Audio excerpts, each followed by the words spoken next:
Assalamualaikum warahmatullahi wabarakatuh. Waalaikumsalam warahmatullahi wabarakatuh. Good morning. Morning, Bapak. Selamat pagi semuanya. Pagi. Bagaimana, sehat? Sehat. Alhamdulillah. Saya sehat kepada Bapak. Baik. Yang lain gimana kabarnya, sehat nggak? Sehat. Sehat ya. Justru hari saya ini makin bergairah ya. Rampaknya juga sehat. Nah, itu. Apalagi dompetnya. Kok ini pada sepi, pada kemana yang lain? Sakit. Sakit. Bolos. Oh alah, oke. Ini kayaknya udah banyak kan ini yang nggak masuk ini. Kita ambil dulu sebelum ini masuk pelajaran. Oke, Pak. Oke, Iza, Hadir. Niko, Nggak ada, Bapak.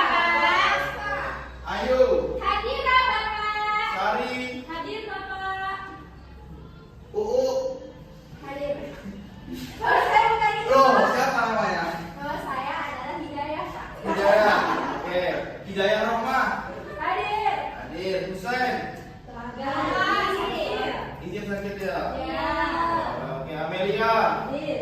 Ajeng, Hadir, Pak. Hadir. Rizka, Hadir, Pak. Dina. Hadir, Bapak. Oh, berarti yang nggak hadir berapa orang? Dua? Dua. Sama-sama sakit ya? Iya, Alasannya kayaknya. Alasan ya? Tadi saya lihat ini. Menjerat ya? Menjerat. Masih, Pak. Oke. Siapa ketua kelasnya kemarin? Lupa saya. Sari. Oh, Sari. Ada. Oke, Sari dibikin dulu doanya. Berdoa dimulai. Bismillahirrahmanirrahim. Raditu billahi rabbal wa bil islami dina wa bi Muhammadin nabiyya wa rasula. Rabbi zidni ilma warzuqni fahma. Amin. Amin. Alhamdulillahirabbil alamin. Oke, sekarang kita lanjutkan materi kita dari minggu lalu, yang mana minggu lalu kita sudah membahas yang namanya sholat, dan sekarang lanjut ke sholat jamaah. Jamaah. Sholat itu apa kemarin di dalam bahasanya? Tidak tahu. Nggak tahu, lupa. Baru minggu kemarin sudah lupa. Saya malah, Pak. Sholat itu Apa? wajib malam. Walah. Iya. Kapan terakhir syahadat? Kemarin, Pak. Jadi kan seperti yang kita tahu, arti sholat di minggu kemarin di dalam bahasa artinya doa. Apa? Doa. Arti sholat di dalam bahasa apa? Doa. Kalau menurut istilahnya Tahu, Bapak? Perkara yang dibuka dengan takbiratul Ihram ihram dan dan diberi salam. salam. Oke, itu materi kemarin. Sehabis sholat kita lanjut lagi. Ada yang namanya sholat berjamaah. Ini nanti kita akan membahas tuntas apa yang dinamakan sholat jamaah, terus bagaimana cara sholat jamaah, pahalanya bagaimana, lebih besarkah atau lebih kecilkah dari sholat kita sendiri yang kemarin kita kita ajari, kayak gitu, banyak yang kita pelajari. Apakah itu lebih bagus sholat berjamaah itu? Saksikan Pak. Oke, bisa dilihat dari PPT-nya. Enggak kelihatan, Pak. Tuh kelihatan? Saya kalau dari sini. Wah, kalau itu sudah pasti.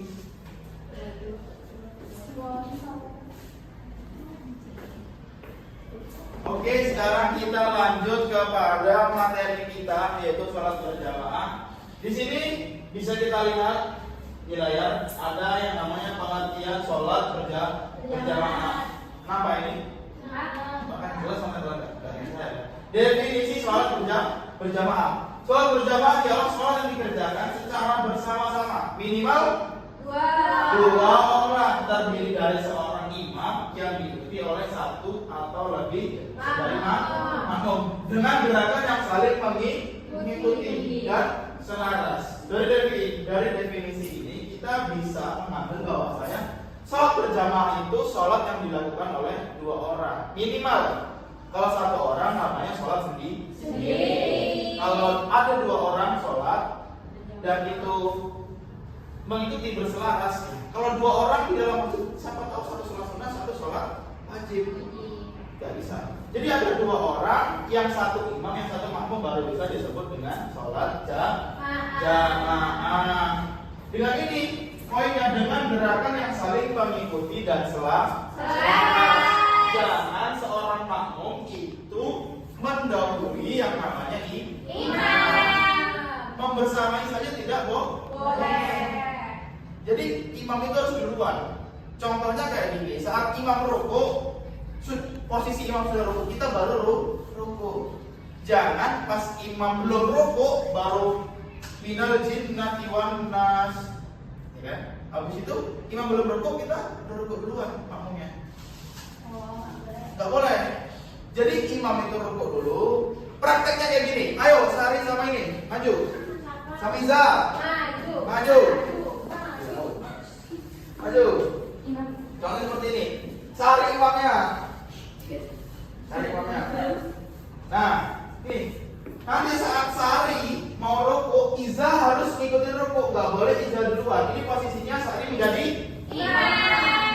Iza jadi makmum. Contohin. Coba. Rukuk. Ya Allahu Akbar dong. Allahu Akbar. Nah, ini yang pas ini. Dari terus nanti. Ya, silakan dulu. Jadi harus seperti itu. Jadi imam itu harus duluan, kamu baru mengikuti. Yang lebih fatal rata-rata orang itu pada di Al-Fatihah. Ingat ya, Al-Fatihah tidak boleh mendahului imam ataupun membarengi imam. Itu nggak boleh. Bareng nggak boleh. Ya, harus intinya ada sejenak. Imam dulu yang ngomong, misalnya imam Bismillahirrahmanirrahim, kita Bismillahirrahmanirrahim. Kalau mau lebih gampang, yang lebih amannya, saat imam membaca surat pendek, kita baru membaca Al-Fatihah. Itu lebih gampangnya. Tapi nanti ada pertanyaan lagi. Pertanyaannya apa? Lalu kalau sholatnya itu sholat yang sir atau sholat kayak zuhur, asar, itu bagaimana? Kita kan nggak tahu imamnya itu sudah baca Al-Fatihah atau belum. Jadi bagaimana solusinya, Anissa? Kalau imamnya itu sholatnya zuhur atau asar, kan nggak dengar Al-Fatihahnya. Iya. Solusinya bagaimana jadi imam? Diam aja, Pak. Diam aja. Gak usah salat. Nah, ini perlu dikeluarkan dari Islam ini. Baru malam. Oh, baru malam. Iya, baru malam, Pak. Ada lagi nanti jangan lupa. Jadi kalau di sholat zuhur ataupun sholat asar, caranya itu kita harus bisa mengira-kira bacaan Al-Fatihahnya di imam. Ya. Jadi kira kayak gini.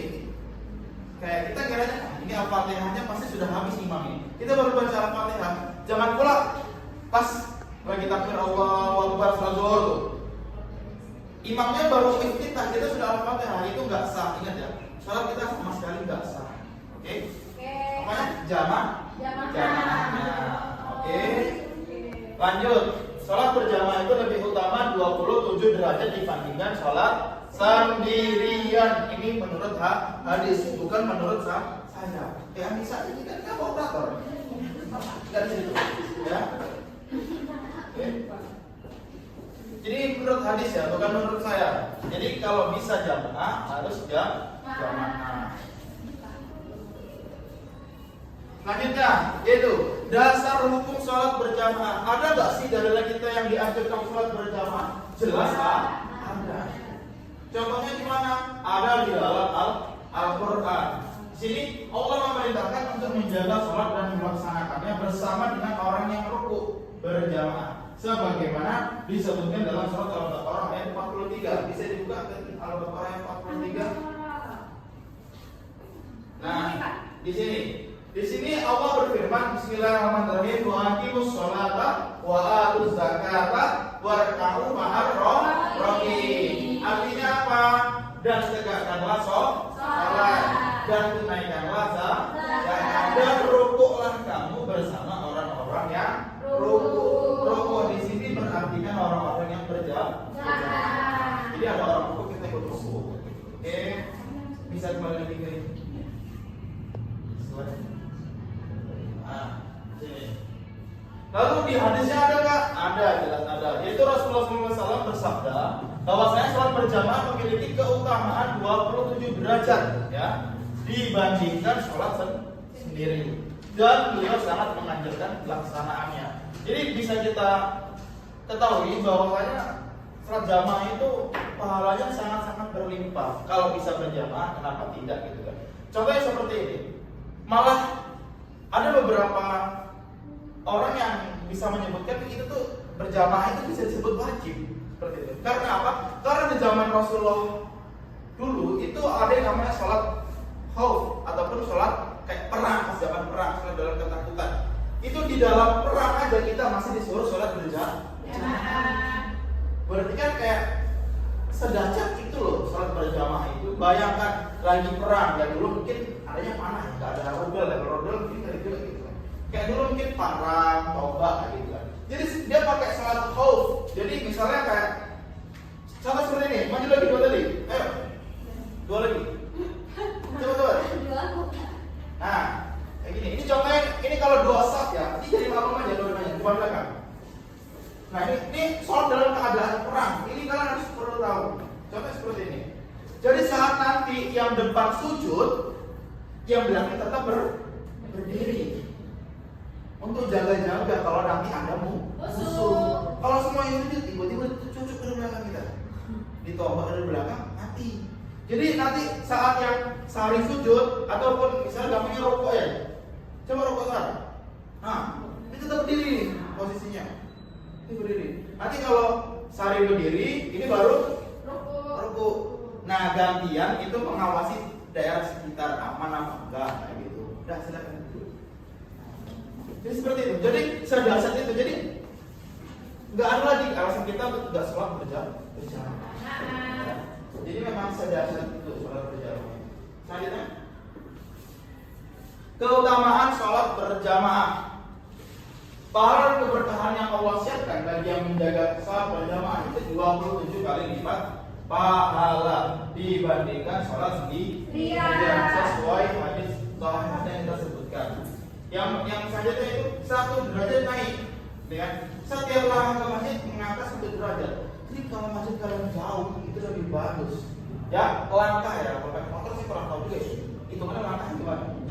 Kalau dekat rumah saya sampai masjid pak, gitu kan? Ya udah penting ini, oke? Wah sampai yang 1000 aja usahakan 1000 langkah lah ya, 1000 langkah. Jadi kita terkumpul dulu, harus dulu. Gitu. Ah itu dihitung tuh, betul mas langkah. Lanjutnya, yaitu dosanya terhapus, ya. Setiap langkah juga menghapus kita kesalahan. Kalian hitung kesalahan-kesalahan kalian di dunia ini berapa? Gak terhitung, ya. Gak terhitung. Sama saya juga. Jadi usahakan kayak tadi ya. Jadi itu setiap langkah tuh kalian nambah derajat, kurangi dosa, gitu. Sekarang olahraga, kan pagi-pagi olahraga ke masjid. Lalu yang terakhir yaitu mendapatkan doa malaikat. Nah ini kalian mungkin jarang doa sendiri gitu kan, tapi kalau sholat jamaah itu langsung didoain sama malaikat. Malaikat mendoakan ampunan selagi menanti sholat. Lanjutnya. Nah ini saat ada yang namanya manfaat bagi kita sendiri. Tadi yang kita sebutin tadi ya, kayak dapat pahala, dapat yang wah-wah dari Allah untuk kita pribadi. Tapi nanti ada yang namanya manfaat sosial, ya kan? Manfaat untuk kita bersama. Yang pertama apa? Mempererat ukhuwah, yaitu pertemuan rutin di masjid, menumbuhkan rasa persaudaraan. Mungkin kita kayak yang lain sibuk kerja gitu kan, pagi kerja, siang kerja, minimal maghrib jamaah gitu kan. Akhirnya maghrib ketemu sama lagi habis sholat gitu kan. Jadi itu silaturahmi tetap terjalin setiap hari. Kalau kita udah pagi kerja, siang kerja, sore kerja, malamnya tidur, sholat di rumah, kayak nggak kenal sama tetangga bro kayak gitu kan. Jadi salah satu yang paling utama itu adalah mempererat ukhuwah. Lalu yang kedua, belajar kedisiplinan. Mengikuti gerakan imam melatih kepatuhan, ketertiban ketertiban dan kerjasama dalam jamaah. Nah ini ada kerjasama tim namanya, mengikuti arahan dari seorang imam, ya. Imam. Jadi makmum itu harus ikutin imam. Menjadikan kedisiplinan. Terus yang ketiga yaitu kekhusyukan lebih terjaga. Suasana berjamaah membantu menjaga fokus dan semangat ibadah yang lebih konsisten. Dalam tanda kurung nggak ada anak yang jahil ya. Kalau ada anak-anak yang jahil ya nggak masalah sebenarnya. Tapi mungkin itu membuat kekhusyukan lebih kurang. Yang terakhir yaitu syiar Islam yang nyata.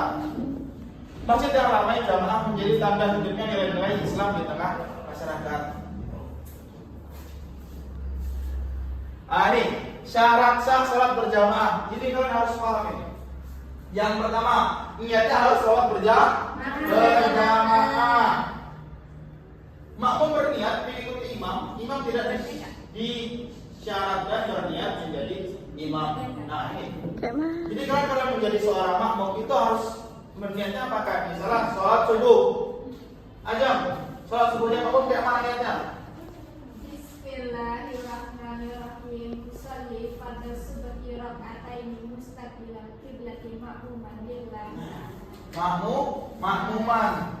Kita wajib niat seperti itu. Kalau nggak niat menjadi makmum kayak gimana? Nggak sah apanya? Jamaahnya.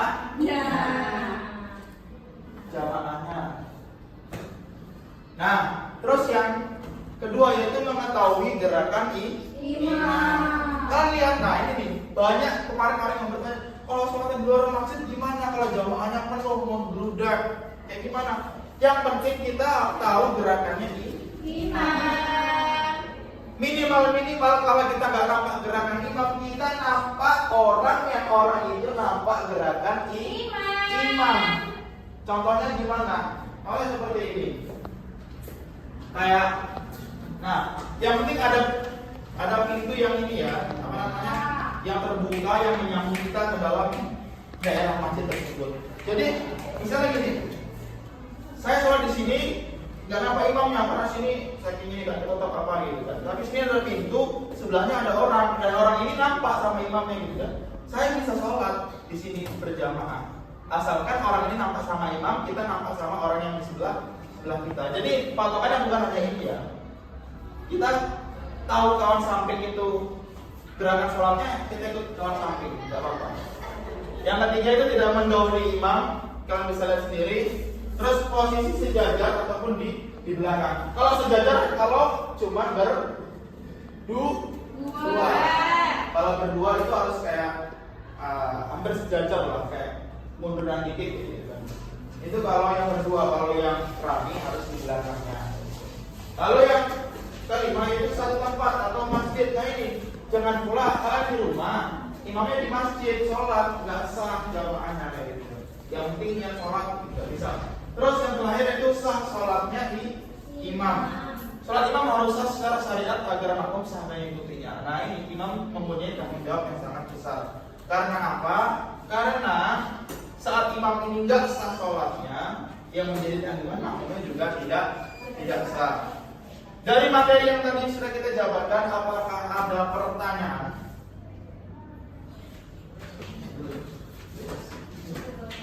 Apa? Paham? Paham semua ya? Istirahat Bapak. Istirahat Bapak. Jangan sudah istirahat. Iya. Bapak. Oke? Kalau misalnya memang sudah pada paham semua, kita adakan yang namanya PR ya. PR untuk minggu depan. Yaitu PR-nya apa Pak? PR-nya kita bagi dua kelompok. Ini ada kelompok ubur-ubur, ada kelompok kecebong yang belakang. Kecebong apa Bapak? Kecebong udah bawa kecebong. Kecebong itu anak dinosaurus. Besar. Nah, yang satu-satu haram. Ya, pokoknya ini ubur-ubur bagi kecebong. Jadi kita bagi apa? Yaitu membuat video sholat berjamaah, tapi ada satu makmumnya yang masbuk ketinggalan. Itu PR dari Bapak. Kurang lebihnya mohon maaf. Cukup sekian. Wassalamualaikum warahmatullahi wabarakatuh. Waalaikumsalam.